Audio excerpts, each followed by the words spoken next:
వరంగల్ జిల్లా నుంచి చెలో అసెంబ్లీకి బయలుదేరిన ఆశా వర్కర్లను పోలీసులు అరెస్ట్ చేశారు. వరంగల్ స్టేషన్ గన్పూర్, డోర్నకల్, మహబూబాబాద్, జనగామ రైల్వే స్టేషన్లలో వారిని అదుపులోకి తీసుకుని స్టేషన్లకు తరలించారు. దీంతో అక్కడే తమ నిరసనలు తెలియజేశారు. అరెస్ట్ చేసిన తమకు కనీసం మంచినీళ్లు కూడా ఇవ్వలేదని ఆగ్రహం వ్యక్తం చేశారు ఆశా వర్కర్లు.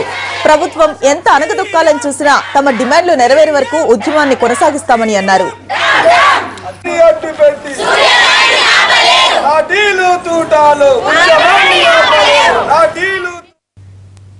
ఇటు నల్గొండ జిల్లాలోనూ ఆశా వర్కర్ల అరెస్టులు కొనసాగాయి. జిల్లా వ్యాప్తంగా 6 చెక్ పోస్టులను ఏర్పాటు చేసి హైదరాబాద్ వైపు వెళ్తున్న 700 మందిని అదుపులోకి తీసుకున్నారు. ప్రభుత్వం తమను నిర్బంధం చేసినంత మాత్రాన ఆందోళన విరమించేది లేదని, ఉద్యమాన్ని మరింత ఉధృతం చేస్తామని హెచ్చరించారు ఆశా వర్కర్లు.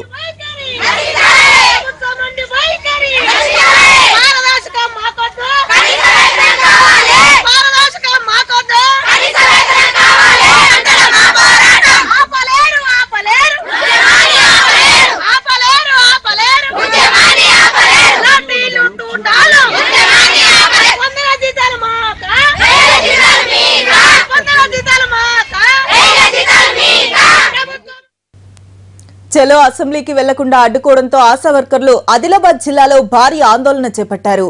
తమ సమస్యల పరిష్కారం కోసం వెళ్తూ ఉంటే అడ్డుకోవడం దారుణమని మండిపడ్డారు. తమ డిమాండ్ల నెరవేర్చే వరకు ఆందోళన ఆగదని, ప్రభుత్వం అణచివేయాలని చూస్తే ఉద్యమాన్ని మరింత ఉధృతం చేస్తామని అంటున్నారు ఆశా వర్కర్లు.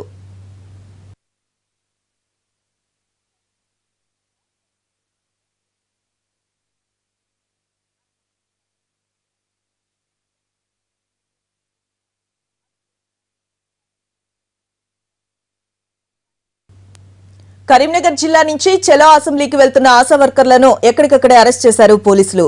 జిల్లా వ్యాప్తంగా సుమారు 2000 మంది ఆశా వర్కర్లను హైదరాబాద్ కు వెళ్లకుండా అడ్డుకున్నారు.